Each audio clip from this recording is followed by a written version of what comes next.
stakeholders. Mr. Speaker, I think we are missing the point here.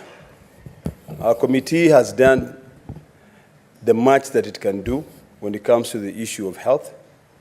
We now have the Labour Committee, which we hope will be able to take on the other issues that to do with the issue of salary delays, the issue of promotion, issues related to labor. Although we have taken the time to call the Minister for Health, the Minister for Labor, and also all these other stakeholders, our scope was limited because of issues associated with the committee. But I think it's about time, Mr. Speaker, that we ask ourselves serious questions. And these are serious questions that are supported by the Constitution. Health is devolved. Apart from issues of level 6, from level 1 to level 5, community health workers, those issues are devolved. But the problem has been, and this is where the governors don't get it right. When the national government decide to take on a function which is supposed to be supervised by the county government, the national government come in and say, for the community health workers, we will pay you X amount of money. We'll give them X amount of money.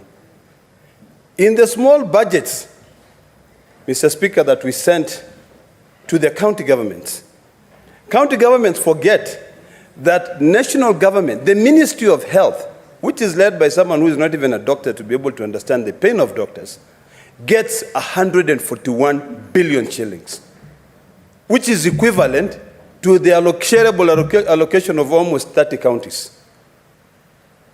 Then immediately the governors say, even us will pay 50%.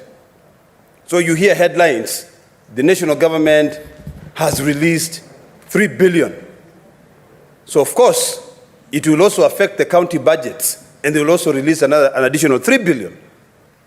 Where is that money coming from? Then now you hear governors saying, because that is what they said in the meeting, that CBA which was negotiated was not fair. It was not fair. It is discriminatory because other interns should also be getting the same amount. So we can only give them 70. Mr. Speaker, if this House, the Senate, does not take this matter very seriously and deal with it, we will continue failing devolution. We'll continue failing our citizens who have brought us here. Mr. Speaker, when we were passing health-related bills, I remember telling my chair in the committees that this is all about the Benjamins. This is all about money. That's why we are rushing. You know, we are rushing to pass these bills. We read them, they are brought here, and we literally pass them even before the committee considers them. You know, we need to start thinking seriously. And I want to echo the words of my brother, Senator Sifuna, when he says that governments come and go, you know, but institutions should remain forever. This institution as the Senate has got to remain, and it has got to take a futuristic position in terms of defending the rights of our people. If we cannot defend the rights of our people to be able to really fight for devolution, then what are we going to be doing here? I think, Mr. Speaker, it's about time that we now ask ourselves, what does devolution mean in Kenya? Because in other countries, when it is devolution, it is fully devolved. It is devolution. We keep on saying forms follows functions, but yet it doesn't. So I think now I keep on saying, and I want to repeat this thing, that what the doctors are asking for is very basic. It's what has been agreed upon. The doctors are simply saying, give us our 15,000 shillings, which was you were supposed to give us. That is issue number one. The doctors are saying, pay the interns 206,000 Kenya shillings. That is issue number two. The doctors are saying, the Honorable Senator, Majority Whip, You're a doctor. When you fall sick, I'm the one taking care of you. I don't even have medical cover. Please provide me medical cover so that I can easily take care of you. Very basic things. The doctors are saying, Mr. Speaker, that the national government, the Ministry of Health, must respect court orders. But when we have meetings, they say we have agreed on 15 or 13 matters, if we have not agreed on 2 matters. The 2 matters that you've not agreed are the ones that you are mandated by the court for you to be able to agree. So, Mr. Speaker, I'm going to ask simple questions, and these are questions that we must all ponder. Do we feel great when our people are dying in hospitals? Mr. Speaker, I can say 80% of all the hospitals in this country are closed now. People go and they lose their patients.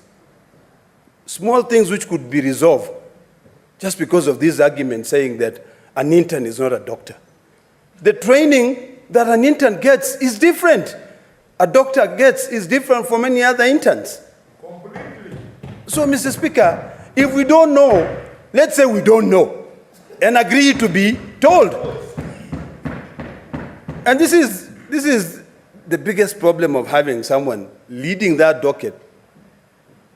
And she has got no clue about what doctors go through. Incompetence of the highest order, Mr. Speaker. Mr. Speaker, this is a matter which should pain all of us. We are here to defend the interest of our people.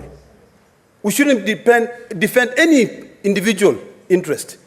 We defend the interest of the collective, all the Kenyans, because the truth of the matter, Mr. Speaker, is that right now, the people who are in the Ministry of Health have become overnight billionaires.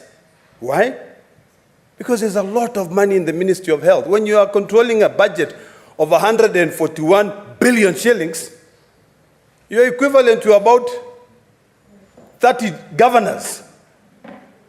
So you'll stand there and you say, no, you can easily say whatever you want to say.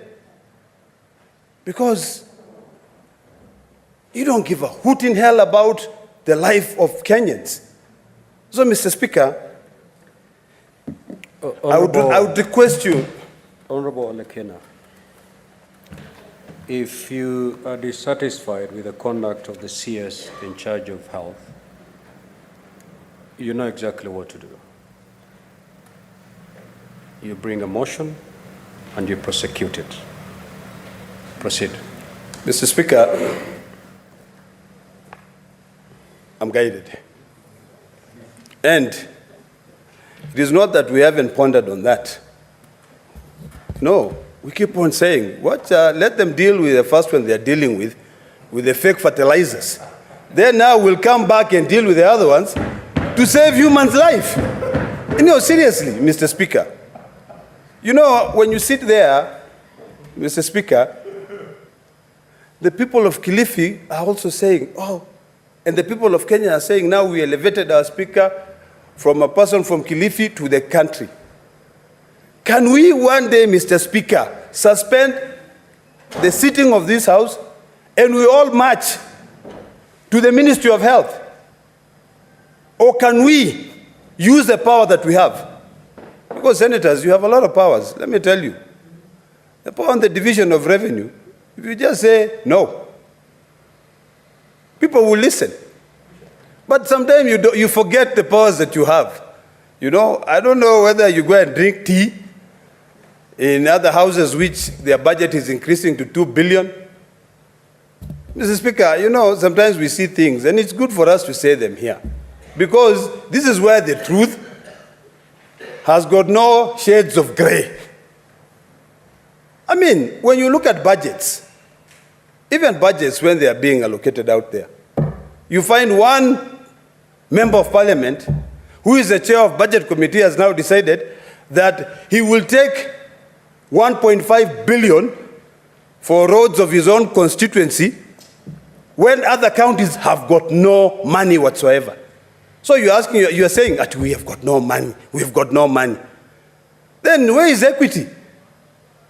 We keep on saying, like some of us here, when we stand here, Mr. Speaker, we were trying to rely on the equalization fund because of the,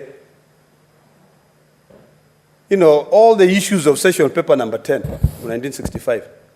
But now, someone, just because that person is the chair of the budget committee, decides, I'm going to give 1.5 billion to roads of my own constituency. Shame on him. That's ridiculous, Mr. Speaker. And that is why you're saying we are missing the point here. We need now to realign our own existing resources. Instead of us rushing to World Bank to collect, yesterday I saw governors and the president going in to collect 344 million from the World Bank. And all you're doing is that you're causing problems for the future generations. Why can't we learn to then realign our existing resources? If it is true we do not have money to pay doctors, then we should not have 1.5 billion to put roads, to maintain roads. And if you follow closely, Mr. Speaker, and I don't intend to put any improper motive on our colleagues, you'll find that even contracts. Thank you, Mr. Speaker. Senator Hillary Okili.